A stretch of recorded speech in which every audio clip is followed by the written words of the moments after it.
ஆம். கத்திய தீட்டாதே புத்திய தீட்டு அப்படின்னு ஒரு பெரியவர் புத்தி சொன்னார். அதை கேட்ட ஒரு இளைஞன், அது எப்படி பெரியவரை புத்திய தீட்டுறது? கத்திய தீட்டுன்னு சொன்னா ஒரு கருங்கல்லுல கத்திய தேய்க்கலாம், புத்திய தீட்டுன்னு சொன்னா எப்படி தலையை கொண்டுட்டு போய் தரையில தேய்ச்சிட்டு இருக்க முடியுமா அப்படின்னா. அந்த பெரியவர் உடனே புரிஞ்சுக்கிட்டார், இந்த இளைஞனுக்கு புத்தி கூர்மை கம்மி அப்படிங்கறத புரிஞ்சுக்கிட்டார். அது சரி, அறிவுக்கும் புத்திசாலித்தனத்துக்கும் என்ன வித்தியாசம்? இது ஒரு முக்கியமான கேள்வி. அறிவுன்னா என்ன, புத்திசாலித்தனம்னா என்ன? இதே கேள்விய சாக்ரட்டிஸ் கிட்ட அவருடைய சீடன் ஒருத்தன் கேட்டானாம். ஐயா, அறிவுக்கும் புத்திசாலித்தனத்துக்கும் என்னங்க வித்தியாசம் அப்படின்னு கேட்டிருக்கான். சாக்ரட்டிஸ் நிமிர்ந்து பார்த்திருக்கிறார் அந்த சீடனை. அதுக்கப்புறம் சொன்னாராம், நான் சொல்றேன் உன்னுடைய கேள்விக்கு பதில், ஆனா அதுக்கு முன்னாடி நீ ஒரு காரியம் பண்ணணும்னாராம். என்னங்க செய்யணும் சொல்லுங்கன்னு இருக்கான்.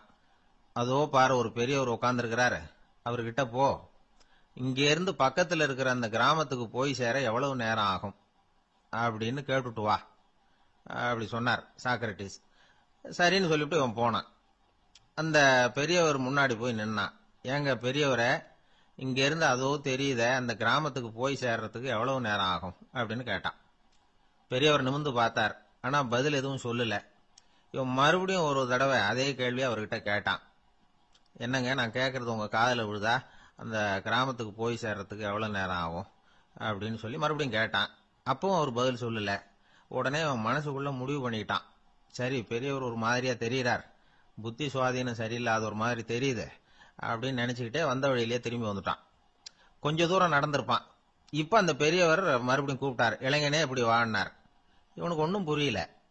மறுபடியும் திரும்பி நடந்தான். அவர் முன்னாடி போய் நின்னான். பெரியவர் சொன்னார், தம்பி, இங்க இருந்து அந்த கிராமத்துக்கு போய் சேர்றதுக்கு 5 நிமிஷம் ஆகும் அப்படின்னார். இப்போ அந்த இளைஞன் அந்த முதியவரை ஒரு மாதிரியா பார்க்க ஆரம்பிச்சான். அதுக்கப்புறம் கொஞ்சம் யோசிச்சான். பிறகு அவர்கிட்டே கேட்டுட்டான், ஏங்க பெரியவரை, இதே பதில அப்பவே என்கிட்ட சொல்லி இருக்கலாமே, என்ன திரும்பி போன்னு சொல்லிவிட்டு பாதி தூரம் போனதுக்கு அப்புறம் மறுபடியும் கூப்பிட்டு அதுக்கப்புறம் இப்படி சொல்றீங்களே, இது நியாயமா அப்படின்னா. பெரியவர் சிரிச்சார். அதுக்கப்புறம் சொன்னார், ஏன்பா, நீ எவ்வளவு வேகமா நடக்கிறேங்கிறத பார்க்காம நீ கிராமத்துக்கு போய் சேர வேண்டிய நேரத்தை எப்படி என்னால சொல்ல முடியும்? அதனாலதான் உன்னை கொஞ்ச தூரம் நடக்க விட்டு உன்னுடைய நடையின் வேகம், அந்த கிராமம் இருக்கிற தூரம் ரெண்டையும் கணக்கு போட்டு அதுக்கப்புறம் நேரத்தை சொன்னேன்னார். சீடன் வந்து தலை குனிந்தான். அப்படியே திரும்பி வந்து சாக்ரட்டிஸ் முன்னாடி நின்னான். சாக்ரட்டிஸ் இப்ப சொல்றார், தம்பி, அதுக்கு பேர் தான் புத்திசாலித்தனம். இந்த அறிவு கூர்மை வந்து எல்லா இளைஞர்களுக்கும் வரணும் அப்படிங்கறதுக்காகத்தான் கத்தியை தீட்டாதே புத்தியை தீட்டு அப்படின்னு பெரியவங்க எல்லாம் சொல்லிட்டு இருக்கிறாங்க. புத்தியை தீட்டுறவங்க எல்லாம் வாழ்க்கையில அறிவாளியாராங்க, தீட்டாதவங்க கோமாளியாராங்க. இதுதான் இன்னைக்கு நடக்கிறது. அதனால அறிவு கூர்மைங்கிறது வேற. இந்த காலத்து ஆசாமி ஒருத்தர் இன்னொருத்தரை பார்த்து கேட்டார், ஏங்க, ஒரு விமானம் இங்கே இருந்து புறப்பட்டு 2 மணி நேரத்துல மதுரைக்கு போய் சேருது. நல்லா கவனிங்க, ஒரு விமானம் இங்க இருந்து புறப்பட்டு 2 மணி நேரத்துல மதுரைக்கு போய் சேருது அப்படின்னா என்னோட வயசு என்னன்னு கேட்டார். இவர் கேட்கறதுல ஏதாவது அர்த்தம் இருக்கா? அதாவது இங்க இருந்து புறப்பட்டு 2 மணி நேரம் ஆகுது மதுரைக்கு போறதுக்கு, அப்படின்னா என் வயசு என்னன்னு கேட்கிறார. இத கேட்ட உடனே அவர் பதில் சொன்னார், அப்படின்னா உங்களோட வயசு 20 அப்படின்னார். எப்படிங்க அவ்வளவு கரெக்டா சொன்னீங்க அப்படின்னு கேட்டார். வேற ஒண்ணும் இல்ல, எங்க பக்கத்து வீட்டுல ஒரு முழு பைத்தியம் இருக்கு, அதோட வயசு 40, அப்படின்னா உன் வயசு 20 தான் இருக்கணும் அப்படின்னார். அரை பைத்தியம்னு முடிவு பண்ணிக்கிட்டார். அதனால வாழ்க்கையில அறிவு கூர்மைங்கிறது ரொம்ப அவசியம். அந்த புத்திசாலித்தனம் இருக்கிறவங்க வாழ்க்கையில வெற்றி பெறுவது நிச்சயம். சாலை ஓரமா அழுதுகிட்டு உட்காந்துருந்தான். பிச்சை எடுத்து சாப்பிடுற ஒருத்தன் அந்த பக்கமா வந்தான். இவனை பார்த்தான். ஏன் அழுதுகிட்டு உட்காந்துருக்கிற, என்னாச்சு உனக்கு அப்படின்னு கேட்டான். அதுக்கு இவன் சொன்னா, என்கிட்ட ஒண்ணுமே இல்ல, நான் இந்த உலகத்துல இருந்து என்ன பிரயோஜனம், அதனாலதான் அழுதுகிட்டு இருக்கிறேன் அப்படின்னா. உன்கிட்ட மறைஞ்சிருக்கிற புதையல் என் கண்ணுக்கு நல்லா தெரியுது, அது உனக்கு புரியல, அதனாலதான் அழுதுகிட்டு இருக்கிற அப்படின்னா. என்னது, புதையல் இருக்குதா, உன் கண்ணுக்கு தெரியுதா அப்படின்னு கேட்டான். ஆமா, எனக்கு தெரியுது, அந்த புதையலை நீ விக்கிறதுக்கு தயாரா இருக்கிறியா அப்படின்னு கேட்டான் இவன். இதை கேட்டதும் அந்த இளைஞனுக்கு ரொம்ப ஆச்சரியமா போச்சு. என்னது இப்படி கேட்கறானே அப்படின்னு. என்கிட்ட ஒரு காசு கூட இல்லையே, அப்படி இருக்கிறப்போ புதையல் எங்க இருந்து வந்தது அப்படின்னா. இந்த நேரத்தில் அந்த பிச்சைக்காரன் சிரிச்சான். இப்படிதான் இந்த உலகத்துல எல்லாரும் சொல்லிட்டு இருக்கிறாங்க, என்கிட்ட ஒண்ணுமே இல்லை ஒண்ணுமே இல்லைன்னு சொல்லி. ஆனா அவங்க கிட்ட தான் புதையல் இருக்கு. நீ வேணும்னா என் கூட வா, நம்ம நாட்டு அரசர்கிட்ட போவோம். உன்கிட்ட இருக்கிற புதையலை அவர் நல்ல விலைக்கு எடுத்துக்குவார் அப்படின்னா. அது எப்படி உனக்கு தெரியும்னா, இதுக்கு முன்னாடியும் இது மாதிரி பல பேரை நான் ராஜா கிட்ட அழைச்சிட்டு போயிருக்கிறேன்.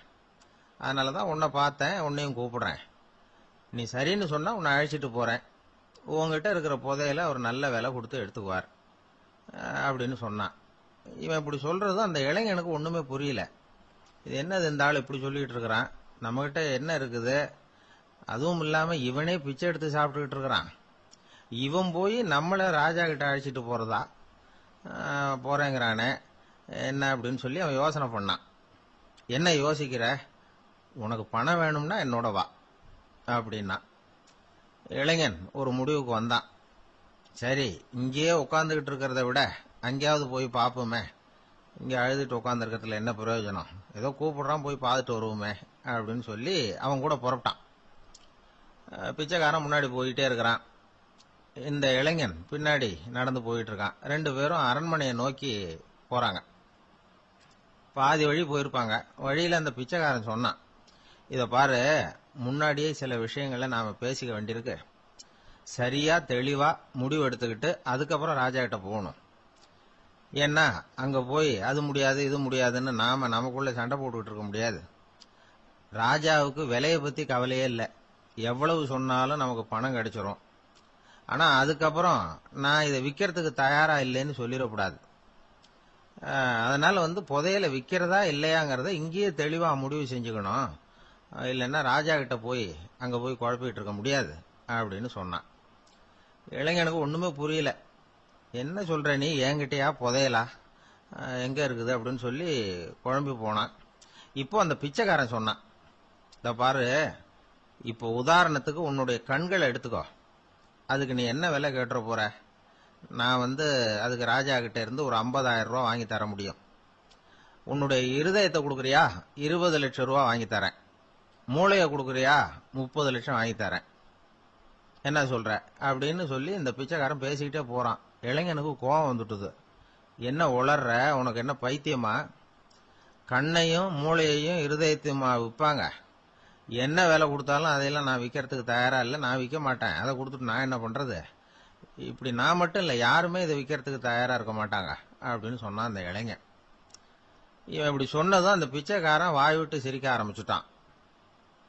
இப்போ பைத்தியமானது நானா நீயா, லட்சக்கணக்கான கோடிக்கணக்கான ரூபாய் பொறுமானம் உள்ள பொருள்களை உங்ககிட்டயே வச்சுக்கிட்டு விற்க முடியாதுன்னு சொல்ற நீ தான் ஏழை, என்கிட்ட ஒண்ணுமே இல்லைன்னு மரத்தடியில் உட்காந்து அழுதுட்டு இருக்கிறிய அப்படின்னு சொன்னான். இன்னைக்கு பாத்தீங்கன்னா பல பேர் தன்கிட்ட புதைஞ்சிருக்கிற ஆற்றலை புரிஞ்சிக்க முடியாம அவதிப்பட்டு இருக்கிறாங்க. நம்ம கிட்ட என்ன இருக்குங்கிறது அவங்களுக்கு தெரியறது இல்ல, அதனாலதான் என்கிட்ட ஒண்ணுமே இல்லைன்னு சொல்லி அழுதுகிட்டு இருக்கிறாங்க. இத விளங்க வைக்கிறதுக்கு பெரியவங்க சொல்ற கதை இது. நம்ம கிட்ட இருக்கிற புதையலை நாம தான் தோண்டி எடுக்கணும். உண்மையான புதையல்ங்கிறது உள்ளே இருக்கு, ஆனா அதை வெளியில தேடுற ஆசாமிகள் தான் அதிகம். சராசரி மனித இயல்பு அப்படி. நம்ம கிட்ட விலை மதிக்க முடியாத பகுத்தறிவு இருக்கு, அதை வச்சுக்கிட்டு வாழ்க்கையில முன்னேறதுக்கு முயற்சி பண்ணணும். என்கிட்ட ஒண்ணுமே இல்லைன்னு நினைச்சு ஓரமா உட்காந்துடக்கூடாது. முயற்சி செஞ்சா முடியாத காரியம் எதுவுமே இல்லை. ஒரு ரயில்வே ஸ்டேஷன் பக்கம் வெளியில ஒரு டாக்ஸி நின்றுட்டு இருந்தது. அந்த பக்கமா வந்த ஒருத்தர் டாக்ஸி டிரைவரை பார்த்து சொன்னார், ஐயா, உங்க வண்டியில பின் சீட்ல ஒரு மணி பரிசு கிடக்கு, யாரோ மறந்து விட்டுட்டு போயிருக்கிறாங்க அப்படின்னாரு. இல்ல இல்ல, அது காலி பரிசு தான், நான் தான் அதை அங்க போட்டு வச்சிருக்கிறேன் டிரைவர். ஏன்னு கேட்டார் அவரு. இதுக்கு டிரைவர் சொன்னாரு, அதை பாக்குற யாராவது அதை எடுத்துக்கலாம்ங்கிற ஆசையிலேயாவது சவாரிக்கு வருவாங்க, அதுக்காக தான் போட்டு வச்சிருக்கிறேன் அப்படின்னார். ஒரு நண்பர் அவசர அவசரமா என்கிட்ட ஓடி வந்தார். அப்புறம் சொன்னார், என்னால நம்பவே முடியல சார், என் பையனா இப்படி அப்படின்னு சொல்லி ஆச்சரியப்பட்டார். உங்க பையன் அப்படி என்னதான் செஞ்சுட்டான்னு கேட்டேன். என்னால முடியாத ஒரு காரியத்தை அவன் சுலபமா செஞ்சுட்டான் சார் அப்படின்னார். அது என்ன, உங்களால முடியாத காரியத்தை அவன் செஞ்சுட்டாங்கிறீங்க, அது என்ன காரியம்னு தான் சொல்லுங்களேன். என்ன 5ஆம் வகுப்புல அவன் ஒரே தடவையில பாஸ் ஆயிட்டான் சார், அதாவது ஒரே அட்டம்ப்ட்ல பாஸ் ஆயிருக்கிறான் அப்படின்னார். மூச்சு வாங்க. கஷ்டப்பட்டு பரீட்சை எழுதினவன் அவன், இவருக்கு மூச்சு வாங்குது. நம்மால செய்ய முடியாத ஒரு காரியத்தை இன்னொருத்தர் செய்யும் போது அது நமக்கு ஆச்சரியமா தெரியுது. இப்ப சர்க்கஸ் பாக்குறோம், அங்க ஒருத்தர் அந்த இடத்துல தொங்குறார். அதை பாக்குறப்போ அது நமக்கு ஆச்சரியமா தெரியுது. ஏன்னா அது மாதிரி அந்த இடத்துல தொங்குறதுங்கிறது நம்மால முடியாத காரியம். நம்மால முடியாத ஒண்ண அடுத்த ஒருத்தர் ரொம்ப சுலபமா செய்யறப்போ நாம மருள்வது இயற்கை. இதைத்தான் தொல்காப்பியம் மருட்கை அப்படின்னு சொல்லுது. இந்த வியப்பு இருக்குதே, இது 4 வகையில ஏற்படுதான். அதையும் தொல்காப்பியம் தான் சொல்லுது. அது என்ன 4 வகை அப்படின்னா, முதல் வகை எப்படின்னா புதுமையான அரிய செயல்களை செய்வது. 2வது வகை என்னன்னா பெரிய செயல்களை செய்யறது. 3வது வகை எப்படின்னா மிக நுட்பமான செயல்களை செய்யறது. 4வது வகை ஆக்கம் தரும் செயல்களை செய்யறது. புதுமை, பெருமை, சிறுமை, ஆக்கமோடு மதினம் சாலா மருட்கை 4 அப்படிங்கிறது தொல்காப்பியம். இன்னைக்கு விஞ்ஞானம் புதுசு புதுசா எதையோ கண்டுபிடிச்சுக்கிட்டு இருக்குது. அந்த கண்டுபிடிப்புகளை எல்லாம் பாக்குறப்போ ஆரம்பத்துல ஆச்சரியமா இருக்கு, அதுக்கப்புறம் நமக்கு பழகி போடுது. இப்போ வானொலி பெட்டி புதுசா வந்தப்போ அதை சுற்றி எவ்வளவு கும்பல், ஒரு பெட்டி பேசுது அப்படிங்கிறது எவ்வளவு வியப்புக்குரிய விஷயம். இப்ப யாரும் வானொலி பெட்டியை ரொம்ப ஆச்சரியத்தோட பாக்குறது இல்ல. வச்சிருந்தாதான் ஆச்சரியமா பார்ப்பாங்க சில பேர், இந்த காலத்துல இப்படி வச்சிருக்கிறாரேன்னு சொல்லி. மாறா அதை அலட்சியமாவும் பார்க்க ஆரம்பிச்சுட்டாங்க. மதினம் சாலா மருட்கை அப்படின்னு ஒரு சொற்றொடர் வருது பாருங்க, அதுல கருத்தாழம் உண்டு. எதை பத்தியும் போதுமான அளவு புரிஞ்சிக்காதப்போ ஒருத்தர் ஆச்சரியப்படுறார். புரிஞ்சுகிட்டதுக்கு அப்புறம் ஆச்சரியம் மறைஞ்சு போடுது. மிக நுட்பமான செயல்களும் நம்மளை ஆச்சரியப்பட வைக்குது. ஒரு அரிசியில ஒரு திருக்குறள் எழுதி காட்டுறாங்க, ஒரு முட்டை ஓட்டுக்குள்ள ஓவியம் தீட்டி காட்டுறாங்க. கருங்கல் சிற்பங்கள்ல எவ்வளவு நுட்பமான வேலைப்பாடுகள், அதையெல்லாம் பார்த்து ஆச்சரியப்படுறோம். இது மாதிரியே ஆக்கப்பூர்வமான செயல்களும் நம்மளை வியப்பில் ஆழ்த்தும்.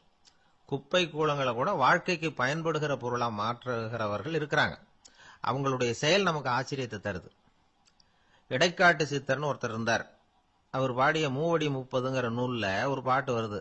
ஆற்றல் பிறர் அறிதலின் ஆகம் கிளர்வு உறுதலின் கற்று அறிபாணர் கெழுமிய கோடலின் தோற்றம் உருகவே போற்றல் சால் வியப்பே. ஒருத்தருடைய ஆற்றல் தெரியாமல் இருந்தது, அவருடைய அரிய செயல்களை பார்க்கும் பொழுது வியப்பா இருந்தது, மனசுக்குள்ள கிளர்ச்சி. பாவலர்கள் இவர்கள் புகழப்பாடி மற்றவர்களும் தெரிந்து கொள்ளுமாறு செய்கிறார்கள். ஆக எல்லா வகையிலுமே மக்கள் தங்களுடைய வாழ்க்கையில முன்னேறுவதற்கு வழிகாட்டுகிற ஒரு மெய்ப்பாடு தான் வியப்புங்கிறது. இன்னைக்கு இளைஞர்கள் இதை நல்லா புரிஞ்சுக்கணும். ஆச்சரியப்படுங்கள், ஆச்சரியப்பட வைப்பீர்கள். இந்த காலத்துல நம்ம எப்படி எல்லாமோ ஆச்சரியப்பட வைக்கிற அதிசய மனிதர்கள் இருக்கிறாங்க. ஒரு ஆளை பிடிச்சி ஜெயிலுக்கு கொண்டுட்டு வந்தாங்க. சிறை அதிகாரி அவனை ரொம்பவும் ஆச்சரியமா பார்த்தார். இவன் கேட்டான், ஏன் சார் அப்படி பாக்குறீங்க, நான் இப்ப இங்க வந்தது உங்களுக்கு ஆச்சரியமா இருக்கா அப்படின்னு கேட்டான். இதுக்கு சிறை அதிகாரி சொன்னார், நீ இப்ப இங்க வந்ததுல எனக்கு ஒன்னும் ஆச்சரியம் இல்லப்பா, ஏற்கனவே நீ இங்கிருந்து விடுதலை ஆகி போய் 6 மாசம் ஆச்சு, இவ்வளவு லேட்டா திரும்பி வர்றியா, அதுதான் எனக்கு ஆச்சரியம் அப்படின்னாராம். இது ஒரு வகையான ஆச்சரியம். ஆனா வாழ்க்கையில வியப்புங்கிறது ஒரு தேவைப்படுகிற மெய்ப்பாடு. ஆச்சரியப்படுவோம், ஆச்சரியப்பட வைப்போம். அப்படி இந்த உண்மையை புரிந்து கொண்டோம்னா நம்ம வாழ்க்கையில வெற்றி நிச்சயம். ஒரு சின்ன பையன் என்னை தேடிட்டு ஓடி வந்தான். ஒரு கதை சொல்லுங்கன்னா, சொந்தமா எதுவும் தெரியாதேன்னு. உங்களுக்கு சொந்தமா எதுவும் தெரியாதுன்னு எனக்கும் தெரியும் அப்படின்னா. இந்த பையன் அடிக்கடி என்கிட்ட கதை கேட்கிறவன், அதனால என்னோட ரகசியம்லாம் அவனுக்கு அத்துப்படி. அதனால்தான் அவ்வளவு தெளிவா அடிச்சு விடுறான். சரி, இப்ப என்ன செய்யலாம்னு. பழைய கதை ஏதாவது ஒன்று சொல்லுங்களேன்னா. உனக்கு கிருஷ்ணதேவராயரை தெரியுமான்னு. அவர்கிட்ட நேர்ல பழக்கம் இல்லை, ஆனா அவரை பத்தி புஸ்தகத்துல படிச்சிருக்கேன்னா. சரி, இவங்கிட்ட மேற்கொண்டு பேச்சு கொடுத்தா நம்மள ஒரு மாதிரி ஆக்கி விடுவான் அப்படிங்கறத யூகம் பண்ணிக்கிட்டு அவனை உட்கார வச்சு கடைசி வரைக்கும் குறுக்க பேசக்கூடாது அப்படின்னு ஒரு கண்டிஷனையும் போட்டுட்டு அந்த கதையை சொன்னேன். ஒரு சமயம் கிருஷ்ணதேவராயர் சமஸ்தானத்துக்கு ஒரு பெரிய வித்வான் சேர்ந்தாராம். என்னோட போட்டி போடுறதுக்கு இந்த ஊர்ல யாராவது இருக்கீங்களா அப்படின்னு சவால் விட்டாராம். அந்த ஊர்ல இருந்த பெரிய பெரிய வித்வான்லாம் இது ஏதுனா வம்பா போச்சுன்னு நினைக்க ஆரம்பிச்சுட்டாங்க. யாரும் அந்த ஆளோட போட்டி போடுறதுக்கு தயாரா இல்லை. எல்லாரும் நடுங்கிட்டு இருக்கிறாங்க. அந்த நேரத்துல ஒருத்த மட்டும் தைரியமா முன்னுக்கு வந்தான். அது யாருன்னா தெனாலிராமன். அந்த சமஸ்தானத்துல விகட கவி அவன். என்ன அனுப்புங்க போட்டிக்கு, நான் ஜெயிச்சு காட்டுறேன்னா. உனக்கு அவ்வளவு தைரியம் இருக்குதா அப்படின்னு கேட்டாங்க. தைரியம் மட்டும்தான் என்கிட்ட இருக்குது, ஆனா தைரியம் இருந்தா அதிர்ஷ்டம் தேடிட்டு வருங்கிறது எனக்கு தெரியும் அப்படின்னா. அடுத்த நாள் போட்டி ஆரம்பமாச்சு. அந்த பெரிய வித்வான் வந்து நின்னார். தென்னாலிராமன் எதிரில் வந்து நின்னான். அந்த வித்வான் ஒரு விரல காட்டினார். தென்னாலிராமன் பதிலுக்கு 2 விரல காட்டினான். வித்வான் 3 விரல காட்டினார். இவன் உடனே 4 விரல காட்டினான். உடனே 5 விரல காட்டினார் அவரு. தென்னாலிராமன் உடனே தன்னுடைய கை முஷ்டியை காட்டினான், கையை மூடி காட்டினான். அவ்வளவுதான். அந்த பெரிய வித்வான் கிருஷ்ணதேவராயர் காலில் விழுந்தார். நான் தோத்துட்டேன், என் தோல்வியை ஒத்துக்கிறேன் அப்படின்னு சொல்லிவிட்டார். கிருஷ்ணதேவராயர் அவரை தனியா அழைச்சிட்டு போய் என்ன நடந்ததுன்னு விசாரிச்சார். அந்த வித்வான் விளக்கம் கொடுத்தார். ஆண்டவன் ஒருவன் தான் உண்டுங்கிறத விளக்கறதுக்காக நான் ஒரு விரல காட்டினேன். அப்படி இல்ல, சக்தியை சேர்த்தா சக்தி சிவன் 2 பேர் உண்டுன்னு உங்க வித்வான் 2 விரல காட்டினார். மூர்த்திகள் 3 பேருங்கிறதுக்காக நான் 3 விரல காட்டினேன். வேதங்கள் 4ன்னு சொல்லி அவர் 4 விரல காட்டினார்.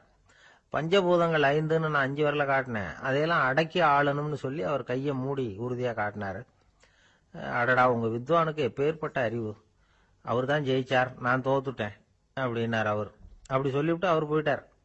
அதுக்கப்புறம் தெனாலிராமனை கூப்பிட்டு என்னப்பா நடந்தது அப்படின்னு கேட்டாராம். அதுக்கு தெனாலிராமன் விளக்கம் கொடுத்துருக்கிறான். அவன் முதல்ல என்ன கொன்னுடுவேன்னு அந்த வித்வான் ஒரு விரல காட்டினான். உடனே ஒரு 2 கண்ணையும் தோண்டி போடுவேங்கிறதுக்காக நான் 2 விரல காட்டினேன். உனக்கு நாமம் போட்டுருவேன்னு சொல்லி 3 விரல காட்டினான். அதை அழிச்சிருவேன்னு 4 விரல காட்டினேன். உன்னை அரைஞ்சிருவேன்னு அவன் 5 விரல காட்டினான். நான் உங்களை குத்தி போடுவேன்னு சொல்லி கையை மூடி காட்டினேன் அப்படின்னா. இப்ப பாருங்க, ஜெயிச்சது யார்? தைரியம் மட்டும் இருந்துட்டா அதிர்ஷ்டம் தானா தேடி வருங்கிறது எவ்வளவு உண்மையா போச்சு. அதனால நாம எப்பவும் தைரியமா இருக்கணும்னு சொல்லிவிட்டு என் எதிரில் கதை கேட்டுட்டு உட்காந்துருந்த சின்ன பையனை பார்த்தேன். அவன் என்னை நிமிர்ந்து பார்த்தான். அவன் தன்னோட கை கால் 2ஐயும் ஒரு மாதிரியா என் முன்னால தூக்கி 20 விரல காட்டினான். எனக்கு ஒன்றும் புரியல. இதுக்கு என்னப்பா அர்த்தம்னு கேட்டேன். இதே கதையை இதுக்கு முன்னாடி என்கிட்ட 20 தடவை நீங்க சொல்லியிருக்கீங்கன்னு அர்த்தம் அப்படின்னு. வாழ்க்கையில ரொம்பவும் அடிபட்டு அல்லல் போட்டுக்கிட்டு இருக்கிற ஒருத்தர் வந்தார். மனசு ரொம்பவும் நொந்து போய் பேசினார். இந்த உலகத்துல மனுஷனா பிறந்ததை விட மாடா பிறந்திருக்கலாம் சார் அப்படின்னார். திடீர்னு வந்து என்கிட்ட இப்படி சொன்னா அதுக்கு நான் என்னங்க பண்ண முடியும் அப்படின்னேன். உங்ககிட்ட வரணும்னு தோணுச்சு, அதனால வந்தேன் அப்படின்னார். சரிங்க, இப்படி ஒரு யோசனை வந்ததுக்கு என்ன காரணம் அப்படின்னு சொல்லி அவர்கிட்ட கேட்டேன். அதுக்கு அவர் சொன்னார், என் பையனுக்கு வேலை தேடுறேன் கிடைக்கல, பொண்ணுக்கு மாப்பிள்ளை தேடுறேன் கிடைக்கல, வீடு கட்டுறதுக்கு கடன் கேட்கறேன் கிடைக்கல. மாடா பிறந்திருந்தா இது மாதிரி கவலையெல்லாம் கிடையாதுல்ல, பேசாம வைக்கோலை தின்னுகிட்ட அசை போட்டுக்கிட்டே கடந்து விடலாமே அப்படின்னாரு அலட்சியமா. அதுக்கப்புறம் தான் அவர் சொன்ன கருத்தை நானும் கொஞ்சம் அசை போட ஆரம்பிச்சேன் மனசுக்குள்ள. இப்போ இயற்கையை பொறுத்த வரைக்கும் அது நாம எல்லாரும் மகிழ்ச்சியா வாழணும் அப்படின்னு தான் விரும்புது. விலங்குகள், பறவைகள், தாவரங்கள், அப்புறம் மற்ற உயிரினங்கள் எல்லாமும் நல்லபடியா இருக்கணும் அப்படிங்கிறது தான் இயற்கையோட விருப்பம். அதுல ஒன்றும் சந்தேகம் இல்லை. இயற்கையோட அமைப்பை கொஞ்சம் கவனிச்சு பார்த்தா அதை நாம நல்லா புரிஞ்சுக்கலாம்.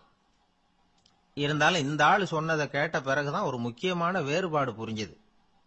அதாவது, இந்த உலகத்துல உள்ள முக்கியமான பிரச்சனைகள் 6. அந்த 6 பிரச்சனைகளும் ஆடு மாடுகளுக்கு கிடையாது, மரம் செடி கொடிகளுக்கு கிடையாது. ஆனா மனுஷன் அந்த 6 பிரச்சனைகளையும் சந்திக்க வேண்டியிருக்கு. சரி, அந்த 6 பிரச்சனைகள் என்னென்ன தெரியுமா? முதல்ல, இந்த ஆடு மாடுலாம் நமக்குன்னு சொந்தமா ஒரு வீடு இல்லையே அப்படின்னு கவலைப்பட்டுக்கிட்டு இருக்கிறது இல்ல. ஆனா மனிதனுக்கு வீடு தேவைப்படுது. இது ஒரு வித்தியாசம். இப்ப 2வது பிரச்சனை என்னன்னா ஆடை பிரச்சனை. ஒரு கோழியோ சேவலோ நாம போட்டுக்கிறதுக்கு ஒரு சட்டை இல்லையே அப்படின்னு கவலைப்படுறது இல்ல. ஆனா மனுஷனுக்கு அந்த கவலை உண்டு. சரி, இப்ப 3வது என்னன்னு பார்த்தா கல்வி பிரச்சனை. ஒரு பசுமாடு கவலையோட நின்றுகிட்டு இருக்கு அப்படின்னு வச்சுக்குவோம். நீங்க அதுகிட்ட போய், ஏன் பசுமாட கவலையோட நின்றுகிட்டு இருக்கிற அப்படின்னு கேக்குறீங்க. என் கண்ணுக்குட்டிக்கு எல்கேஜியில் இடம் கிடைக்கல, டொனேஷன் கொடுக்கறதுக்கு கையில பணமும் கிடையாது, சிபாரிசுக்கு யாரை பிடிக்கிறதுன்னு தெரியல, இப்படியா சொல்லிட்டு இருக்கோம். அதுக்கு அந்த கவலையெல்லாம் கிடையாது. ஆனா மனிதனுக்கு அந்த கவலை உண்டு. 4வது என்னன்னு பாத்தீங்கன்னா வேலை வாய்ப்பு பிரச்சனை. வேலை கிடைக்கலையே அப்படின்னு வேப்ப மரம் கவலைப்படுறது இல்ல, ஆனா மனுஷன் கவலைப்படுறான். 5வது என்னன்னு பார்த்தா கல்யாண பிரச்சனை. எரும மாடு, பசு மாடு எல்லாம் பொண்ணுக்கு மாப்பிள்ளை தேடிக்கிட்டாலே இது பேப்பர்ல மணமகன் தேவை அப்படின்னு விளம்பரமா கொடுக்குது, அதெல்லாம் கிடையாது. ஆறாவது என்னன்னு பாத்தீங்கன்னா பணம் சம்பந்தமான பிரச்சனை. ஆடு மாடுலாம் பணத்தை சேமிக்கணும்னோ ஏதாவது நிதி நிறுவனத்துல முதலீடு பண்ணணும்னோ நினைச்சுக்கிட்டு இருக்கிறது இல்ல. பணத்தை எப்படி காப்பாத்துறது அப்படிங்கிற கவலையும் அதுகளுக்கு கிடையாது. குதிரை குளம்போட பிறக்குது, அதனால அது காடு மேடெல்லாம் கவலை இல்லாம தெரியலாம். ஆடு உடம்புல ரோமத்தோட பிறக்குது, அதனால அது குளிரை பத்தி கவலைப்பட வேண்டிய அவசியம் இல்லை. ஆனா மனுஷனை பாத்தீங்கன்னா அவன் தான் ஒண்ணுமில்லாம பிறக்கிறான். ஏன் இந்த பாகுபாடு அப்படின்னு கேட்டா இத பத்தி கொஞ்சம் சிந்திச்சு பார்க்கணும். அதாவது இந்த சந்தேகத்தை ஒரு பெரியவர்கிட்டையும் கேட்டேன். அவரு சொன்னார் இதுக்கு பதில். அவர் இதே கேள்வியை இயற்கை கிட்ட கேட்டாராம். இயற்கை பதில் சொல்லிச்சான்.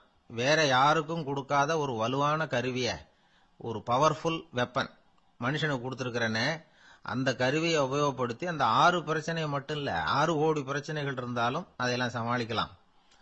அது கருவி என்ன தெரியுமா? அதுதான் 6வது அறிவு. அதை உபயோகப்படுத்தினா காலுக்கு செருப்பு தயார் பண்ணிக்கலாம், குளிருக்கு போர்வை தயார் பண்ணிக்கலாம், என்ன வேணும்னாலும் செய்யலாம் அப்படின்னு இயற்கை பதில் சொல்லிச்சான். அதனால நாம செய்ய வேண்டியது என்னன்னா இயற்கையை முதல்ல சரியா புரிஞ்சுக்கணும். இயற்கையின் படைப்பையே நாம சரியா புரிஞ்சுக்கிறது இல்லையே, அதுதான் வேதனை. இந்த கதையை கேளுங்க. இப்ப நகரத்திலிருந்து ஒரு ஆளு கிராமத்துக்கு வந்தான். அங்க ஒரு சிறுவன் மாடு மேய்ச்சிக்கிட்டு இருந்தான். நகரத்து ஆள் சொன்ன, எவ்வளவு அழகான பசு, அது சரி இதுக்கெல்லாம் ஏன் கொம்பு இல்லைன்னா. இதுக்கு அந்த பையன் பதில் சொன்னான், பசுமாட்டுக்கு கொம்பு இல்லாததுக்கு பல காரணங்கள் உண்டு. கண்ணுக்குட்டியா இருந்தா கொம்பு இருக்காது, பசு வளர்ந்து பெருசானதுக்கு அப்புறம் தான் கொம்பு முளைக்கும், இது ஒரு காரணம். சில சமயம் வளர்ற கொம்பு எடுத்து விடுறது உண்டு, அது ஒரு காரணம். ஆனா இதுக்கு ஏன் கொம்பு இல்லைன்னு கேக்குறீங்க, அதுக்கு என்ன காரணம்னா இது பசு இல்ல குதிரை அப்படின்னானா. அந்த காலத்துல எல்லாம் படிக்கிறதுங்கிறது எப்படி தெரியுமா? குருகுல வாசம் செஞ்சு படிக்கணும். ஆசிரியருங்கிறவர் ஆசிரமத்தில் இருப்பார். அங்க போய் அவருக்கு தொண்டுகள் செய்யணும், துணிகள்லாம் துவைச்சு போடணும், தூங்கும்போது காலை பிடிச்சி விடணும், புழுக்கமா இருந்தா விசிறி மட்டை எடுத்து விசிறணும். அப்படியே அப்பப்ப அவர் சொல்லிக் கொடுக்குற பாடத்தையும் கத்துக்கணும். அவர் சொல்லிக் கொடுக்குற பாடங்களை ஓலைச்சுவடிகள்ல எழுதிக்கணும். இதுதான் குருகுல வாசம்ங்கிறது. இப்ப மாதிரிலாம் கிடையாது. ஆக குருகுல வாசம்ங்கிறது மனசையும் பண்படுத்தும், அறிவையும் பண்படுத்தும். அப்படி ஒரு பயிற்சி அது. அந்த காலத்துல பஞ்சபாண்டவர்கள் ஒரு குருகுலத்துல படிக்க போனாங்களாம். ஏற்கனவே அங்க ஒரு 15 பேர் இருந்திருக்கிறாங்க. இவங்களையும் சேர்த்து மொத்தம் 20 பேர். எல்லாரும் ரொம்ப ஆர்வத்தோடு அங்க தங்கி படிச்சுக்கிட்டு இருக்கிறாங்க. 2 வருஷம் ஓடி போச்சு. எல்லாரும் ஊருக்கு திரும்ப வேண்டிய நேரம். ஆசிரியர் ஒவ்வொருத்தரா கூப்பிட்டார். இது வரைக்கும் என்ன கத்துக்கிட்ட அப்படின்னு கேட்டார். அவங்க தாங்கள் எழுதி வச்சிருந்ததை சொன்னாங்க, கத்துக்கிட்டதை சொன்னாங்க. அங்க படிக்க வந்தவங்க எல்லாருமே புத்திசாலிகள். அது மட்டும் இல்ல, பல பேர் அரச குடும்பத்தை சேர்ந்தவங்க, இளவரசர்களாக வேற இருக்கிறவங்க. அதனால அவங்க கிட்ட அபாரமான கல்வி அறிவை எதிர்பார்த்தார். ஒருத்தன் வந்தான், தான் எழுதி வச்சிருந்த சரித்திர பாடம் பூராவையும் படிச்சு காட்டினான். இன்னொருத்தன் வந்தான், தான் எழுதி வச்சிருந்த பூகோள பாடம் பூராவையும் படிச்சு காட்டினான். இப்படி ஒவ்வொருத்தரா அவங்க படிச்சது என்னங்கிறத படிச்சு காட்டிட்டு போனாங்க. கடைசியா தர்மர் வந்தார். பேசாம நிக்கிறார். தன் கையில் இருந்த ஓலைச்சுவடி கேட்டா அவர் பிரிக்கவே இல்லை. ஆசிரியர் இவர்கிட்ட தான் அதிகமா எதிர்பார்த்தார். ஆனா இவரும் பேசாம நின்றுட்டு இருக்கிறார். நீ என்ன கத்துக்கிட்ட சொல்லு, ஓலைச்சுவடியை பிரிச்சு படினார் அந்த முனிவர். தர்மர் அசையவே இல்லை. மெதுவா சொன்னார், ஐயா நான் கத்துக்கிட்டது ஒன்னே ஒண்ணுதான், அதுதான் வாழ்க்கையில எனக்கு ரொம்ப முக்கியமான பாடமா அமையும் அப்படின்னார். என்னது, என்கிட்ட 2 வருஷ காலமா படிச்சு விட்டு கடைசியில கத்துக்கிட்டது ஒன்னே ஒண்ணுதானா அப்படின்னார் முனிவர். அவருக்கு ஒன்னும் புரியல. மற்ற மாணவர்களை விட இவர் பண்புகள்ல உயர்ந்தவர், அறிவுல சிறந்தவர், வயசுல முதிர்ந்தவர். இவரே இப்படி சொன்னா மத்தவங்க நிலைமை என்னத்துக்கு ஆறுது? அவங்க ரொம்பவும் கெட்டு போயிடுவாங்களே அப்படின்னு அவர் யோசனை பண்ணார். தர்மா, நல்லா யோசனை பண்ணி பதில் சொல்லு. 2 வருஷமா நீ கத்துக்கிட்டது என்ன அப்படின்னு தானே நான் கேக்குறேன், அத கொஞ்சம் யோசனை பண்ணி சொல்லுன்னார் முனிவர் கொஞ்சம் கோபமா. தர்மர் முகத்துல எந்த மாறுதலுமே இல்ல. இல்லையா, 2 வருஷமா நான் கத்துக்கிட்ட முக்கியமான பாடம் ஒன்னே ஒண்ணுதான்னார். இப்போ அந்த முனிவருக்கு கோபம் அதிகமா வந்துடுச்சு. ஏன்பா உனக்கு வெக்கமா இல்லையா? உன்னை விட வயசுல குறைஞ்சவங்க எவ்வளவு பாடம் கத்துக்கிட்டு இருக்கிறாங்க, எவ்வளவு விரிவா அவங்க படிச்சு காட்டினாங்க. நீயும் கூட நிறைய குறிச்சு வச்சிருக்கிற போல இருக்க, அதை ஏன் பிரிச்சு படிக்க கூடாது அப்படின்னார். ஐயா நான் சொல்றது உங்களுக்கு ஏமாற்றமா இருந்தா என்ன மன்னிக்கணும். நான் ரொம்ப முக்கியமா கத்துக்கிட்டு இருக்கிறது ஒன்னே ஒண்ணுதான், மத்த எதையும் சொல்றதுக்கு விரும்பலன்னார். மாணவர்கள்லாம் சிரிச்சுட்டாங்க. முனிவருக்கு கோபம் அளவுக்கு மீறி வந்துட்டு ஓங்கி அரைஞ்சு விட்டார் தருமரை அவர் கன்னத்துல. தருமர் கண்ணை செவந்து போட்டுது, கண்கள் கலங்கி போச்சு. ஆனாலும் அவர் அமைதியை இழக்கல, தலை குனிஞ்சு நிக்கிறார். இவருடைய புடிவாதம் முனிவருக்கு இன்னும் ஆத்திரத்தை உண்டாக்கி விட்டது. இன்னொரு கண்ணத்திலே அரைஞ்சார். எல்லாரும் பயந்து போய் அமைதியா நின்றுட்டு இருக்கிறாங்க. முனிவர் கத்துறார், அப்படி நீ கத்துக்கிட்ட அந்த முக்கியமான பாடம் தான் என்ன, அதையாவது சொல்லு அப்படின்னார். ஐயா, அதை மட்டும் ஒரு ஓலைச்சுவடியில தனியா குறிச்சு வச்சிருக்கிறேன், இந்தாங்க இதை நீங்களே படிச்சு பாருங்கன்னார். தருமர் ஓலைச்சுவடியை நீட்டினார். முனிவர் அதை வாங்கி பிரிச்சார், சத்தம் போட்டு படிச்சார். என்ன எழுதியிருக்காருன்னா, எப்படிப்பட்ட சோதனை ஏற்பட்டாலும் நிதானம் இழந்து கோபத்துக்கு ஆளாக கூடாது அப்படின்னு. இதுதான் அந்த ஓலைச்சுவடியில அவர் எழுதி வச்சிருந்தது. அந்த ஒரு கணத்திலேயே முனிவரும் எல்லா மாணவர்களும் தர்மரை புரிஞ்சுக்கிட்டாங்களாம். அவர் கத்துக்கிட்டது ஏட்டு சுரக்காய் இல்ல, வாழ்க்கையில பயன்படக்கூடிய முக்கியமான அனுபவ பாடம். முனிவர் கண்கள்ல கண்ணீர். தர்மரை அன்போட கட்டி தழுவிக்கிட்டார். அப்புறம் சொன்னார், தர்மா, என்ன மன்னிச்சுரு, நீ மாணவன் இல்ல, ஆசிரியன். நான் இதுவரைக்கும் தெரிஞ்சுக்காத அனுபவ பாடத்தை நீ இப்ப எனக்கு கத்து கொடுத்துட்ட அப்படின்னு சொன்னாராம். அதனால நிதானம் தவறக்கூடாதுங்கிறது ரொம்ப முக்கியமான ஒரு செய்தி. ஒரு ஆசிரியர் மாணவனை ஒரு கண்ணத்துல ஓங்கி அரைஞ்சுட்டார். இவன் நிதானம் தவறல, அமைதியா நின்றுகிட்டு இருந்தான். அவரு ஒரு தடவை அரைஞ்சதும் எப்படி உன்னால நிதானம் தவறாம இருக்க முடிஞ்சுது அப்படின்னு கேட்டாங்க நண்பர்கள். அவன் சொன்னான், நான் நிதானம் தவறி இருந்தா எங்க வாத்தியார் இன்னொரு கண்ணத்திலையும் அரைஞ்சிருப்பார், அது அதை விட பலமா இருக்கும், அதனாலதான் நான் அப்படி இருந்தேன் அப்படின்னு நானா. ஆக நாம தெரிந்து கொள்ள வேண்டியது, வாழ்க்கையில நிதானம் தவறாமல் இருக்க வேண்டும். அதுதான் வெற்றியின் ரகசியம். ஒரு பெரிய காடு, அந்த காட்டுக்கு மத்தியில ஒரு ஆசிரமம். அங்க ஒரு முனிவர் இருந்தார். பல இடங்கள்ல இருந்து வர்ற குழந்தைகளுக்கு அவர் பாடம் சொல்லி கொடுத்துக்கிட்டு இருக்கிறார். ஏழை பணக்காரர் அப்படிங்கிற வித்தியாசம்லாம் கிடையாதுங்க. எல்லாரும் அவர்கிட்ட தங்கள் பிள்ளைகளை அனுப்பி வச்சாங்க. மன்னர்களுடைய பிள்ளைங்க கூட அங்க அவர்கிட்ட தான் படிக்கிறதுக்கு வருவாங்க. ஆனா அந்த முனிவரை பொறுத்த வரைக்கும் எல்லா பிள்ளைங்களும் ஒண்ணுதான். இது யார் வீட்டு பிள்ளைன்னு எல்லாம் பார்க்க மாட்டார், எல்லாரும் சமம். மாணவர்கள்லாம் அங்கேயே மாச கணக்குல வருஷ கணக்குல தங்கி இருந்து பாடம் கத்துக்கிட்டு போறது வழக்கம். அவரா பார்த்து போன்னு சொல்ற வரைக்கும் அங்கேயே இருக்கணும், படிக்கணும். குருகுல வாசம். ஒரு சமயம் ஒரு ராஜகுமாரனும் அவர்கிட்ட படிச்சுக்கிட்டு இருந்தான். அவனுக்கு ஒரு 15 வயசு இருக்கும். சில வருஷம் கழிச்சு அந்த முனிவர் தன்கிட்ட இருக்கிற மாணவர்களுக்கெல்லாம் பரீட்சை வச்சார். அவங்களுடைய அறிவு முதிர்ச்சியை கணிக்கிறதுக்காக பல சோதனைகள்லாம் வச்சார். ஒவ்வொருத்தரா பார்த்து, இனிமே நீங்க உங்க வீட்டுக்கு போகலாம் அப்படின்னு சொல்லி அனுப்பி வச்சுக்கிட்டு இருக்கிறார். எல்லாரும் போயிட்டாங்க. கடைசியா மிஞ்சி இருந்தது ஒரே ஒரு மாணவன். அவனை மட்டும் வீட்டுக்கு அனுப்பல. யார் அந்த பையன் தெரியுமா? அவன்தான் அந்த ராஜகுமாரன். ராஜகுமாரனுடைய தந்தைக்கு, அதுதான் அந்த ராஜாவுக்கு, அங்க வயசு ஏறிக்கிட்டே போகுது. என்ன இது, படிக்க போன பையன் இன்னும் திரும்பி வரலையே அப்படின்னு நினைச்சார். வந்துட்டா சீக்கிரமா அவனுக்கு பட்டம் கட்டி விட்டு நாம விலகிக்கலாமே அப்படின்னு நினைச்சாரு. கல்யாணம் வேற பண்ணி பார்க்கணும் பையனுக்கு. ஆனா பையன் வர்ற வழியை காணும். ராஜா பார்த்தார். சரி, நேர்லயே போய் என்னன்னு தெரிஞ்சுட்டு வந்துருவோம் அப்படின்னு காட்டுக்கு புறப்பட்டார். அங்க போய் முனிவரை பார்த்தார். முனிவர் இவரை அன்பா வரவேற்று உட்கார வச்சார். அதுக்கப்புறம் ராஜா மெதுவா, எல்லாரையும் வீட்டுக்கு அனுப்பி வச்சுட்டீங்களாமே, ஏன் பிள்ளைய மட்டும் அப்படின்னு சொல்லி மெதுவா இழுத்தார். முனிவர் இதுக்கு உடனே பதில் சொல்லல. ராஜாவை கூப்பிட்டுட்டு போய் விருந்தினர் குடிசையில தங்க வச்சார். அதுக்கப்புறம் சொன்னார், உங்க மகன் எல்லா பாடங்கள்லயும் முதலிடம் வாங்கியிருக்கான். இப்படி முதலாவதா வர்ற மாணவனுக்கு நாங்க இன்னொரு தேர்வு வைக்கிறது வழக்கம். அதுலயும் அவன் முதலாவதா வந்துட்டான்னா அவன் ஒரு பெரிய வித்வான் அப்படிங்கிற கௌரவத்தை அடைஞ்சிருவான் அப்படின்னார். அதாவது முனிவர் அப்படி சொல்றார். அப்படி சொல்லிவிட்டு போயிட்டார் அவரு. ராஜா அங்கேயே தங்கிட்டார். ராத்திரி படுத்து தூங்கினார். காலையில எழுந்திருச்சு அந்த குடிசைக்கு வெளியில வந்தார் பல்லு விளக்கறதுக்காக.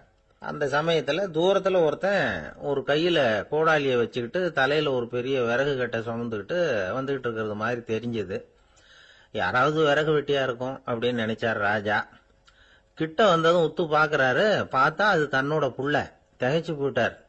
என்ன இது, ஒரு ராஜகுமாரனை கூட இது மாதிரி வேலையெல்லாம் செய்ய சொல்றாங்களே அப்படின்னு நினைச்சார். ராஜகுமாரன் விறகு கட்டை கொண்டுகிட்டு போய் கொல்லை பக்கம் வச்சான். அந்த சமயம் முனிவர் அங்க வந்தார். என்ன மகனே, விறகு வெட்டிட்டு வந்துட்டியா?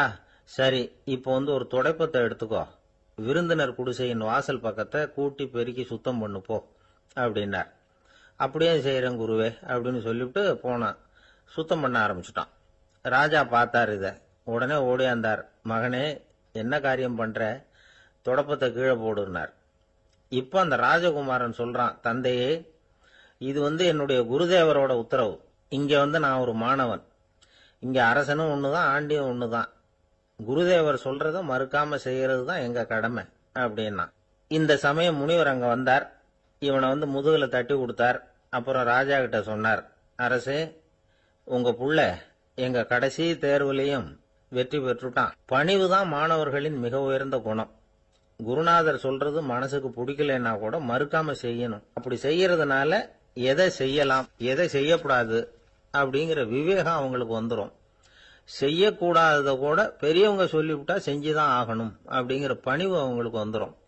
இந்த குணம் வந்துட்டுதுன்னா அவங்க எத்தனை கடினமான வேலையா இருந்தா கூட ரொம்ப சுலபமா செஞ்சு முடிச்சிருவாங்க. தூக்கத்திலேயும் அப்புறம் துக்கத்திலேயும் தோண்டு போட மாட்டாங்க. இந்த பணிவும் விவேகமும் அவங்க கிட்ட மன உறுதியை ஏற்படுத்தும். அந்த உறுதி உங்க பையனுக்கு வந்தாச்சு. இனிமே அவனை நீங்க அழைச்சிட்டு போகலாம். அவன் நிச்சயமா பேரும் புகழும் பெறுவான் அப்படின்னாரு. ராஜா அவரை பார்த்து, குருதேவா, புரிஞ்சுக்கிட்டேன், என்னை மன்னிக்கணும் அப்படின்னாரு. அதுக்கப்புறம் மகனை அழைச்சிக்கிட்டு நாட்டுக்கு திரும்பி வந்துட்டார். இந்த கதைய இன்று ஒரு தகவல்ல சொல்லுங்க சார், உங்க நிகழ்ச்சியில சொல்லுங்க சார் அப்படின்னு சொல்லி மாணவர்கள் கேட்டா, பணிவா இருக்கிறது எப்படி அப்படிங்கறத புரிஞ்சுக்குவாங்க அப்படின்னு சொன்னார் ஒருத்தர். சரி, சொல்லுவோம். அதுக்கு முன்னாடி நேர்லயே ஒரு பையன்கிட்ட சொல்லி பார்க்கலாமே அப்படின்னு தோணுச்சு. உடனே ஒரு பையனை கூப்பிட்டோம்.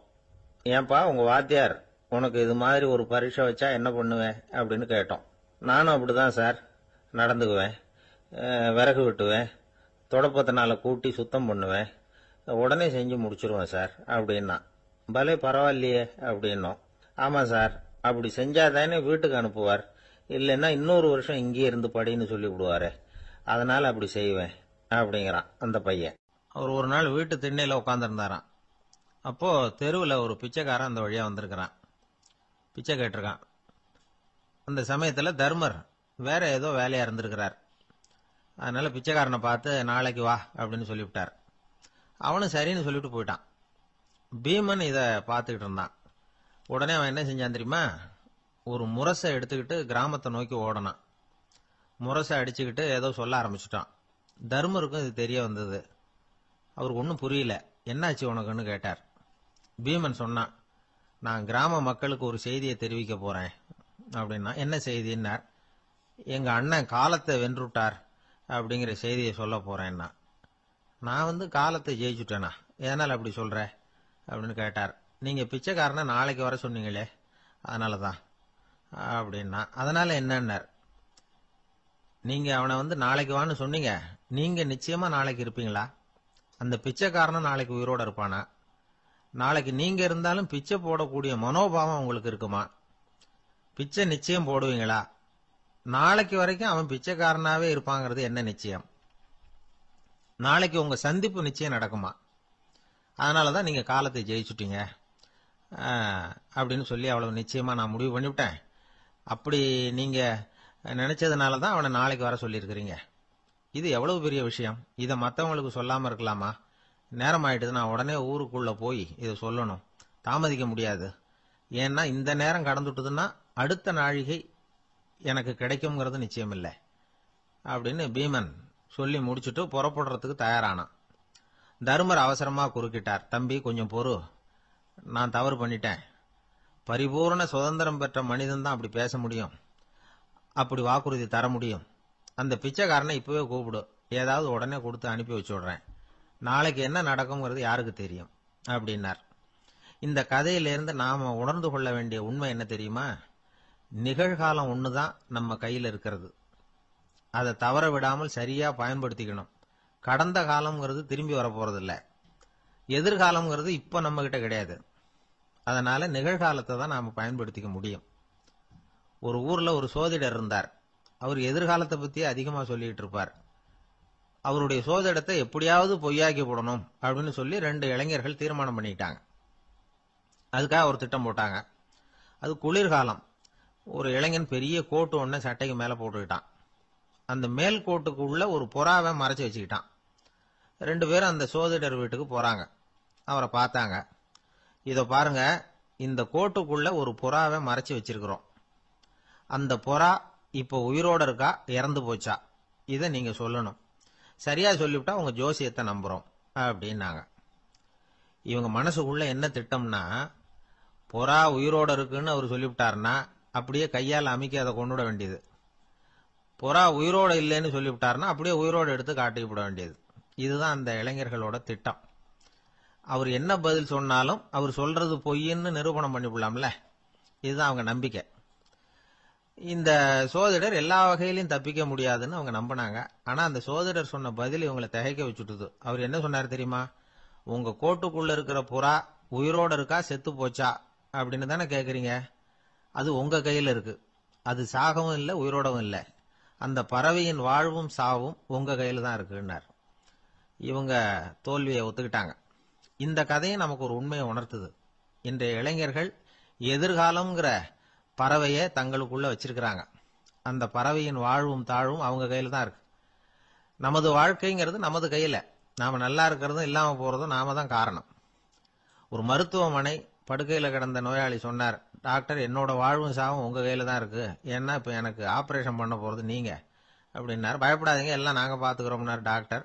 அதுக்குள்ள டாக்டர், நான் இது வரைக்கும் ஆஸ்பத்திரி பக்கமே வைத்தியத்துக்குன்னு வந்ததில்ல, இதுதான் எனக்கு முதல் ஆபரேஷன், அதுதான் பயமா இருக்குன்னார் நோயாளி. டாக்டர் சொன்னார், எனக்கும் இதுதான் முதல் ஆபரேஷன், அதுக்காக நான் என்ன பயப்படுறேன்னா பாருங்க, தைரியமா இருங்கன்னார். அதனால நம்ம வாழ்க்கையை நாம தான் தீர்மானிக்கணும். அப்படி அதை தீர்மானிக்கிற பக்குவம் நமக்கு வந்துட்டதுன்னா வாழ்க்கையில வெற்றி நிச்சயம். ஒரு பூங்கா, அங்க ஒருத்தர் நின்றுட்டு இருக்கிறார். நின்றுகிட்டே ஏதோ ஆழ்ந்த யோசனையில இருக்கிறார். அந்த பக்கமா இன்னொருத்தர் வந்தார். இவரை கவனிச்சார். என்ன யோசனைன்னு கேட்டார். எப்படி எழுந்திருக்கிறதுன்னு யோசனை பண்ணிட்டு இருக்கிறேன்னாரு அவர். கேட்டவருக்கு ஒரு மாதிரி ஆயிட்டது. ஏற்கனவே நின்றுகிட்டு இருக்கிற ஒருத்தர் எப்படி எழுந்திருச்சு நிக்கிறதுன்னு யோசிக்கிறாருன்னா அது ஆச்சரியம் தானே. அதுக்கப்புறம் இவர் யோசிக்க ஆரம்பிச்சார், என்ன இவர் இப்படி பேசுறாரு அப்படின்னு. கீழே விழுந்தாதானே எழுந்திருச்சு நிக்க முடியும். அதனால எழுந்திருக்கணும்னு நினைக்கிறவங்க முதல்ல கீழே விழணும். இவர் முதல்ல கீழே விழணும், அதுக்கப்புறம் தான் எழுந்திருக்கிறது எப்படின்னு சிந்திக்க முடியும். இந்த உலகத்துல எல்லாருமே கீழே விழுந்து எழுந்தவர்கள் தான். இப்ப இந்த குழந்தை பருவத்துல கீழே விழாம நடைபயில கற்றுக்கிட்டவங்க யாராவது உண்டா? சின்ன வயசுல ஒரு தடவை கூட கீழே விழல சார், அப்படியே பிறந்தார் வளர்ந்தார் பெரியவர் ஆயிட்டார் அப்படின்னு யாரையும் சொல்ல முடியாது. அதனால மனுஷங்கிறவன் விழுந்து புரண்டு எழுந்துதான் நடக்க கத்துக்கிறான். ஒரு உண்மையை நாம எல்லாரும் புரிஞ்சுக்கணும். இந்த உலகத்துல தவறு செய்யாத மனிதர்களே யாரும் கிடையாது. அப்படி இருக்கிறப்போ எப்போதாவது நாம தவறு பண்ணிவிட்டோம்னா அதுக்காக மனசு உடைஞ்சு போயிடக்கூடாது, வாழ்க்கையில வெறுப்பு வந்துடக்கூடாது. ஒரு தவறு நடந்துட்டுதா அதுக்காக மனசு உடைஞ்சு போடாதீங்க, அதை ஒரு பாடமா எடுத்துக்கங்க. அதே தவறு மறுபடியும் நடக்காம வேணும்னா பாத்துக்கலாம், அது போதும். தடைக்கல்ல படிக்கெல்லாம் மாத்திக்கணும், இதுதான் இதுல முக்கியம்.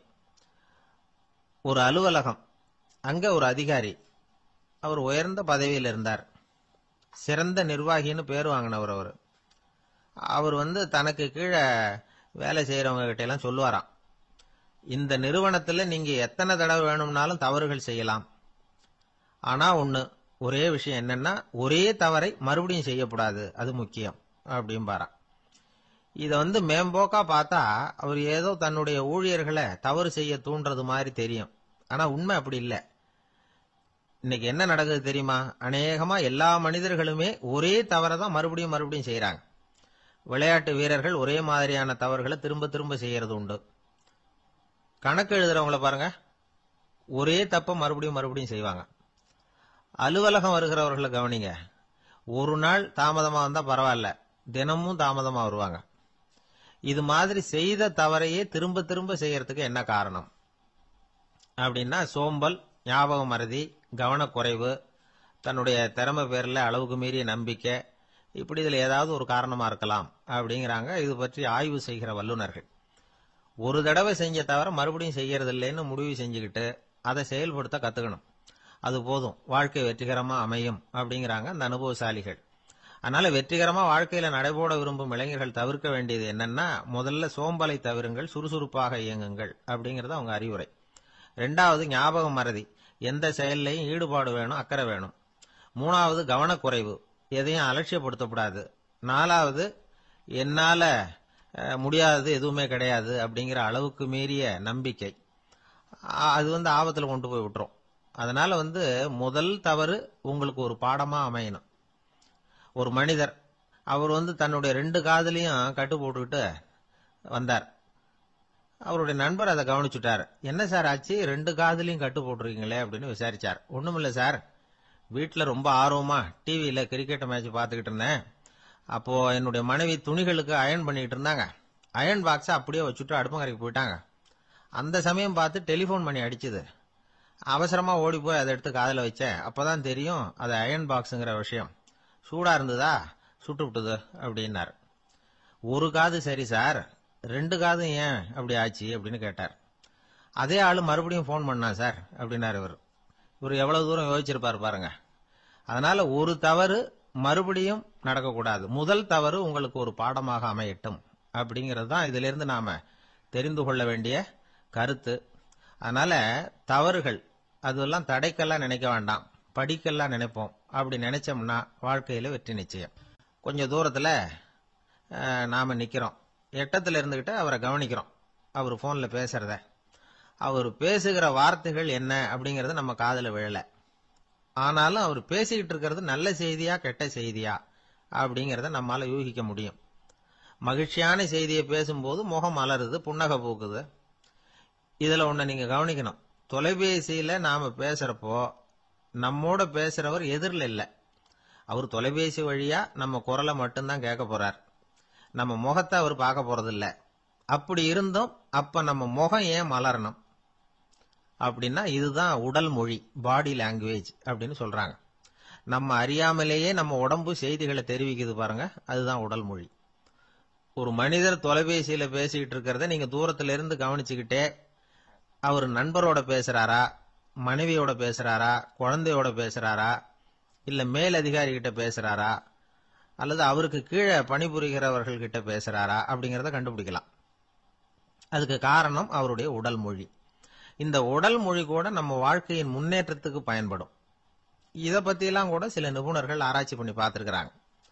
அவங்க சில விவரங்களை சொல்றாங்க. குறிப்பா ஒருத்தர் தன்னுடைய நாற்காலியில கிட்டத்தட்ட படுத்துக்காத குறையா உட்கார்ந்துருக்கிறாருன்னு வச்சுங்க.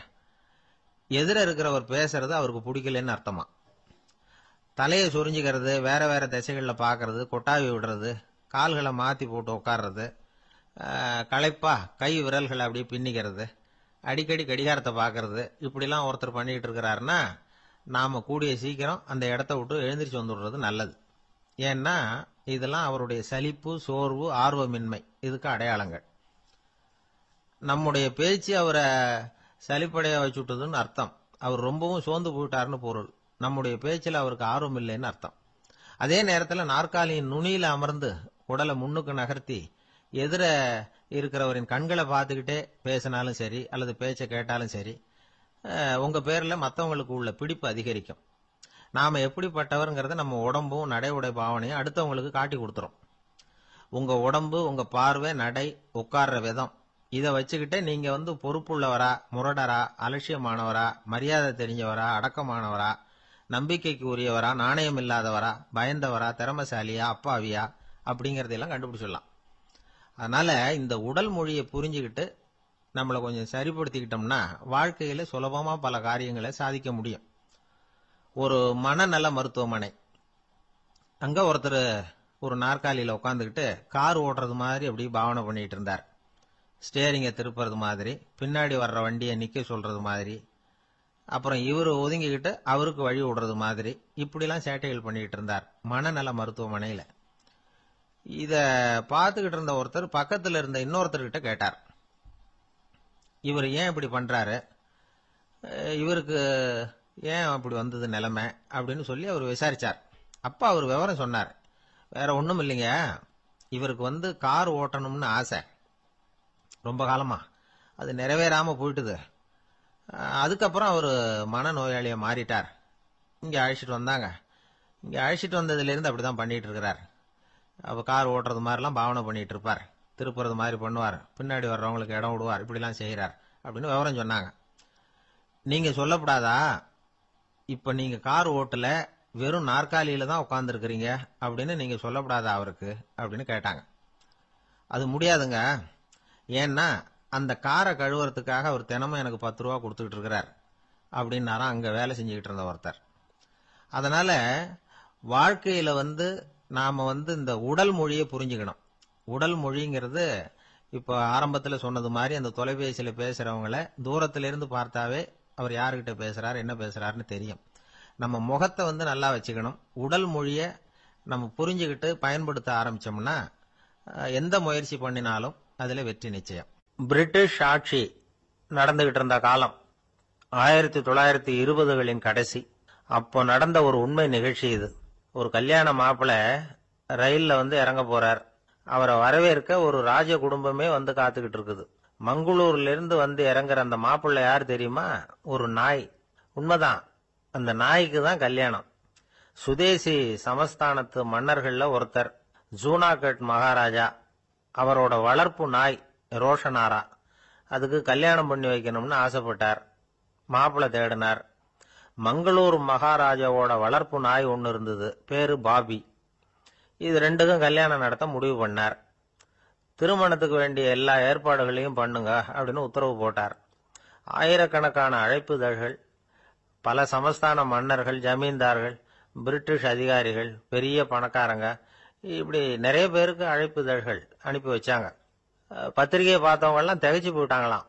இருந்தாலும் என்ன பண்றது, ராஜாவே அழைக்கிறார், போகாம இருக்க முடியுமா? அந்த சமயத்துல நாட்டின் கவர்னர் ஜெனரலா இருந்தவர் இர்வின் பிரபு. அவருக்கும் ஒரு பத்திரிகை போயிருக்குது.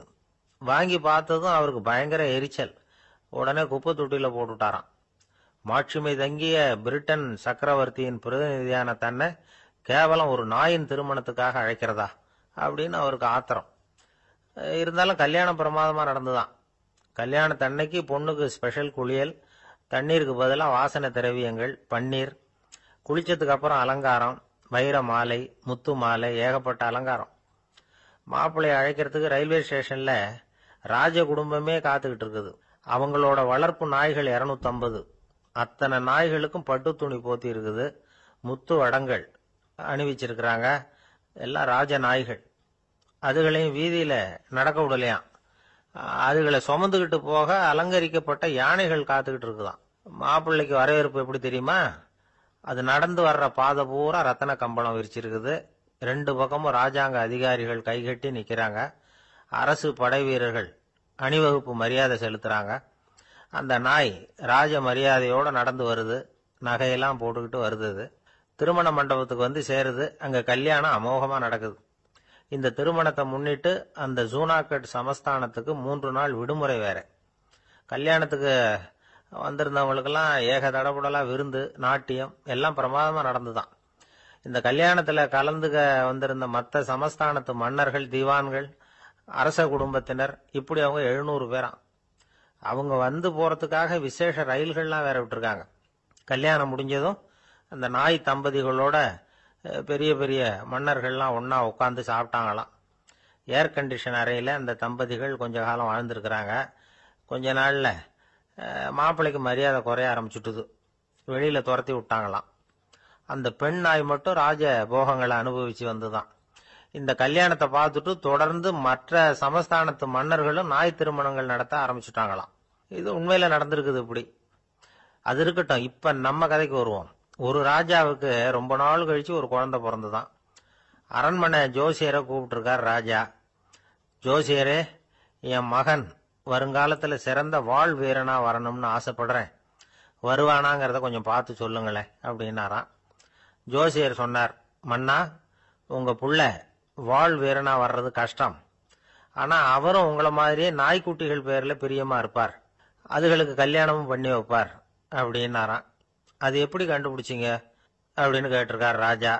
அரசே, உங்க பிள்ளைக்கு வாழ் மேல உள்ள பிரியத்தை காட்டிலும் நாய் மேல உள்ள பிரியம் அதிகம்ங்கிறதுக்கான அறிகுறி இப்பவே தெரியுது. நல்லா கவனிச்சு பாருங்க. அவரு வாழ் வாழ்னு கத்துறாரு அப்படின்னாரு. கவனிச்சு பார்த்துட்டு அப்படி எனக்கு காதுல விழலையே அப்படின்னாராம் மன்னர். அதனாலதான் சொன்னேன், அவர் கத்துறது வாழ் வாழ்னு கத்தல, வள்ளு வள்ளுன்னு கத்திட்டு இருக்கார். அதனாலதான் அப்படி சொன்னேன் அப்படின்னாராம் அரண்மனை ஜோசியர். இந்த உலகத்துல உண்மையாவே வேதாந்தம் பேசுறவங்களும் உண்டு. உள்ளுக்குள்ள வேற மாதிரி இருந்துகிட்டு வெளியில வேதாந்தம் பேசுறவங்களும் உண்டு. ஒரு ஆள் இருந்தார். அவரு ஒரு கடை வச்சு வியாபாரம் பண்ணிக்கிட்டு இருந்தார். மகா கஞ்சன், யாருக்கும் எந்த உதவியும் செய்ய மாட்டார். எச்சில் கையென்ன ஈர கையை கூட உதற மாட்டார். அப்படிப்பட்ட மனுஷன். அந்த ஊருக்கு ஒரு முனிவர் வந்துகிட்டு இருந்தார். வருஷத்துக்கு ஒரு தடவை வருவார். ஒரு நாள் 2 நாள் இருப்பார், அப்புறம் போயிடுவார். அந்த முனிவர் வர்றப்போலாம் இந்த ஆள் எழுந்திருச்சு ஓடி போய் அவரை வரவேற்பான். ரொம்ப பெரிய வேதாந்தி மாதிரி அவர்கிட்ட பேசிக்கிட்டு இருப்பான். காயமே இது பொய், வெறும் காற்றடைத்த பையும்மா, தர்மம் தலைகாக்கும்மா. பணம் என்ன சார் பணம், இன்னைக்கு ஒருத்தன் கையில இருக்கும், நாளைக்கு ஒருத்தன் கையில இருக்கும், எல்லாம் மாயம். எனக்கு தான் இன்னமும் இந்த சம்சார பந்தத்திலிருந்து விடுபடுறதுக்கு நேரம் வரலேம்மா. அந்த முனிவரும் இந்த ஆள் இப்படி சொல்றதை கேட்ட உடனே, ஏப்பா அப்படி சொல்ற, இப்ப கூட நீ சரின்னு சொல்லு, உனக்கு தீட்சை கொடுத்து இதுல இருந்து விடுபடுற ஞானத்தை போதிக்கிறேன் பார். உடனே அந்த ஆள் என்ன சொல்லுவான் தெரியுமா?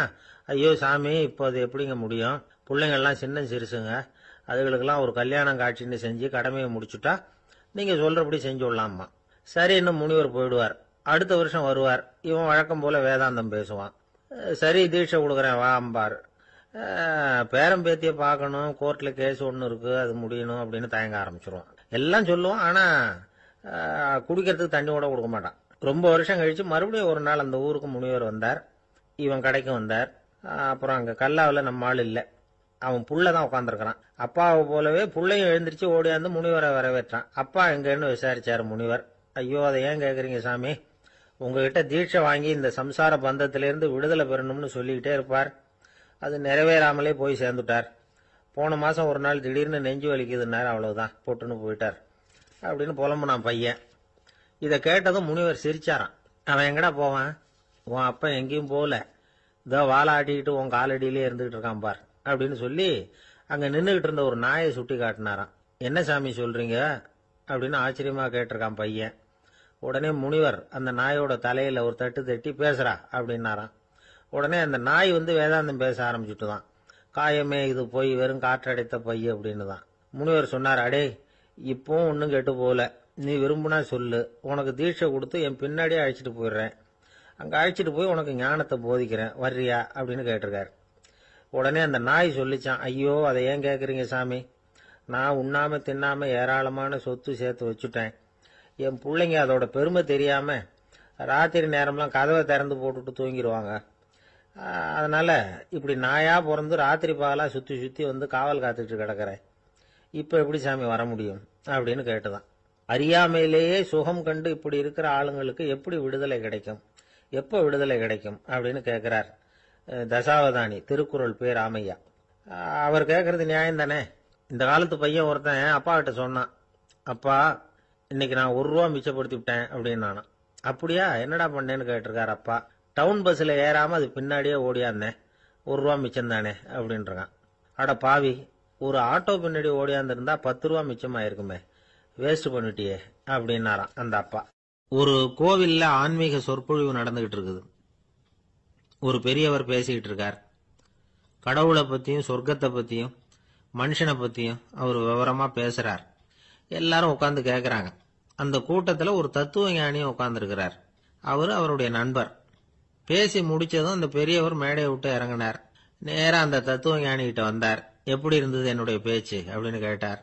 நீங்க பேசினது ஒண்ணுக்கு ஒண்ணு முரண்பாடா தெரிஞ்சது அப்படின்னாராம் இவரு. நான் என்ன அப்படி தப்பா பேசிவிட்டேன் அப்படின்னாராம் அவரு.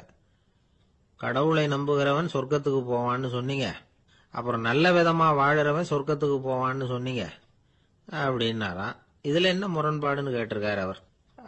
இதுலதான் முரண்பாடு தெரியுது எனக்கு. அதாவது இங்க ஒருத்தன் எல்லா தப்பும் பண்ணிட்டு இருக்கிறான், அவன் கடவுளை நம்பினான்னா அவன் சொர்க்கத்துக்கு போவானா, இது என்னுடைய முதல் கேள்வி. இல்லைன்னா ஒருத்தன் எந்த தப்பும் பண்ணல, ரொம்ப ஒழுங்கா வாழ்ந்துகிட்டு இருக்கிறான், ஆனா அவன் கடவுளை நம்பல, அவன் என்ன நரகத்துக்கு தான் போவானா. கடவுள் நம்பிக்கை உள்ள ஒரு திருடன் என்ன ஆவான், எங்க போவான். கடவுள் நம்பிக்கையே இல்லாத ஒரு நல்லவன் என்ன ஆவான், எங்க போவான். ஒருத்தன் இங்க கடவுள் நம்பிக்கையோட வாழறது முக்கியமா அல்லது நல்லவனா வாழறது முக்கியமா, இதுதான் இவர் கேட்ட கேள்வி. இதை கேட்டதும் அந்த பெரியவர் குழம்பி போயிட்டார். அவர் சொன்னது நியாயம் தானே. கடவுளை நம்புறவன் தான் சொர்க்கத்துக்கு போவான்னா பேசாம கடவுளை நம்பிக்கிட்டு இந்த உலகத்துல எல்லா தப்பும் பண்ணிட்டு இருக்கலாமே. பேச்சாளர் குழப்பத்தோட வீட்டுக்கு போனார். படுத்து தூங்கினாரு. ஒரு கனவு வந்தது. கனவுல அவர் ஒரு ரயில்ல வேகமா போயிட்டு இருக்கிறார். எதிரில் உட்கார்ந்து இருக்கிறவரை பார்த்து நாம இப்ப எங்க போறோம்னு கேட்டார். சொர்க்கத்துக்கு போயிட்டு இருக்கிறோம் அப்படின்னாங்களாம். ரயில் போய் நின்னுது. இவர் இறங்கினார். இங்க கௌதம புத்தர் இருப்பார், சாக்ரட்டிஸ் இருப்பார், அவங்கள பார்க்கறதுக்கு ஒரு நல்ல வாய்ப்பு அப்படின்னு நினைச்சுக்கிட்டே அங்கேயும் இங்கேயும் பார்த்தார். அங்க யாருமே இல்லை. ஒரே பாலைவனம் மாதிரி இருக்குது. பச்சை இல்லை, பசுமை இல்லை, பூக்கள் இல்லை, மரம்லாம் மொட்டையா நிக்குது. எலும்பும் தோலுமா சில முனிவர்கள் அங்கேயும் இங்கேயுமா உட்காந்துருக்கிறாங்க. இவர் அவங்க கிட்ட போய் இந்த புத்தர், சாக்ரட்டிஸ் இவங்கெல்லாம் எங்க இருக்கிறாங்கன்னு கேட்டாராம். அப்படி யாரும் இங்க இல்லையே, அவங்கெல்லாம் யாரு அப்படின்னு திருப்பி கேட்டிருக்கிறாங்க. இவருக்கு அதிர்ச்சியா போச்சு. அப்படின்னா அவங்க எங்க போயிருப்பாங்க? உடனே ரயில் நிலையத்துக்கு ஓடி வந்தார். அப்பதான் நரகத்துக்கு ஒரு ரயில் புறப்பட்டுக்கிட்டு இருந்தது அங்கிருந்து. அதுல ஏறி உட்கார்ந்தார்.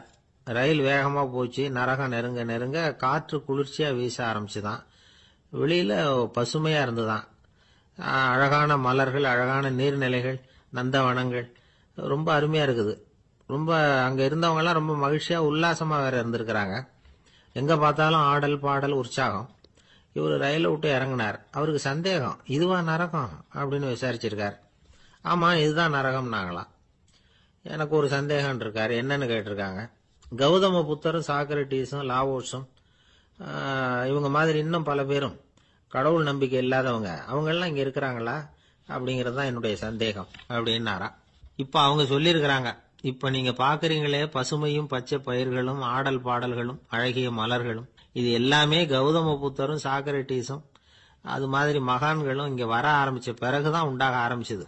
இந்த பிரதேசத்தை அவங்க அப்படியே மாத்திவிட்டாங்க. இப்போலாம் இங்க இருக்கிறவங்க யாரும் சொர்க்கத்துக்கு போறதுக்கே ஆசைப்படுறது இல்ல அப்படின்னாங்களாம். இந்த அதிர்ச்சியிலேயே அந்த பெரியவர் கனவு கலைஞ்சி முடிச்சுக்கிட்டார்.